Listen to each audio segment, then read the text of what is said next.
Hello dear friend, इस video में हम क्वेश्चन डिस्कस करेंगे चैप्टर 12 इलेक्ट्रिसिटी और पेज नंबर 200 के क्वेश्चंस। तो पेज नंबर 200 पर ये तीन क्वेश्चन गिवन है। क्वेश्चन 1 है what does N electric circuit mean, यानी कि इलेक्ट्रिक सर्किट का मतलब क्या होता है। तो देखिए, इलेक्ट्रिक सर्किट में जब आप ड्रॉ करोगे फिजिकली तो उसमें जो भी एपरेटस आपने कनेक्ट किए हैं उन सबको हम सिंबल का इस्तेमाल करके दिखाते हैं। जैसे अगर मान लीजिए मुझे एक बल्ब जलाना है तो बल्ब के साथ मुझे वायर, कनेक्टिंग वायर चाहिए, स्विच चाहिए और एक बैटरी सप्लाई चाहिए। तो an electric circuit is the pathway in which current can flow. It consist of electric devices, switching devices, source of electricity etcetera that are connected by the conducting wire. जैसे मैंने example लेते हैं, late हमारे पास एक resistance हुआ या एक और बल्ब लगा देते हैं, इसमें बल्ब का भी कुछ रेजिस्टेंस होता है और इसमें हमने की भी लगा दी है और वोल्टेज सोर्स लगा देते हैं और इसी में सीरीज में लगा देते हैं एक एमीटर, ठीक है, और यहाँ पर रेजिस्टेंस मेजर करने के लिए लगा देते हैं वोल्टमीटर। तो जितनी भी सब चीजें हैं वो उसको हमने सिंबल से रिप्रेजेंट कर दिया है। तो ये पूरा क्या हो गया, एक सर्किट या इलेक्ट्रिक सर्किट जिसमें करंट फ्लो कर सकता है। कैसे कैसे करेगा वो सब रिप्रेजेंट करने का तरीका ही होता है electric circuit. Now question number 2, define the unit of current. तो इलेक्ट्रिक करंट की यूनिट हमें डिफाइन करनी है। जो करंट की यूनिट होती है वो होती है एम्पियर और करंट का फॉर्मूला क्या होता है, I equal to charge upon में time.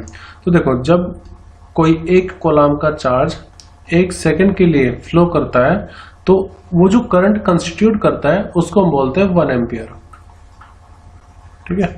So the unit of electric current is ampere when 1 coulomb of charge flows through a conductor in 1 second, it is called 1 ampere। तो इस तरह से आप इसको डिफाइन कर सकते हैं। वैसे जब आप क्लास 12 में पढ़ेंगे, क्लास 12 में 1 एम्पियर को अलग तरीके से डिफाइन किया जाएगा। वहां पर एक फॉर्मूला होता है F = mu naught I1 I2 upon 2 पाई R, ठीक है। ये होता है फोर्स पर यूनिट लेंथ का फॉर्मूला। क्लास 12 की मैं बात बता रहा हूँ, आपको इसमें 10th का कोई टेंशन नहीं लेनी है।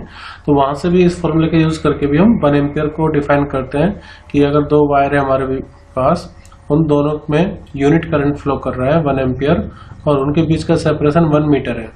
तो म्यू नॉट अपॉन 2 पाई उनके बीच में लगेगी फोर्स, जिसकी वैल्यू होती है 2 इंटू में 10⁻⁷।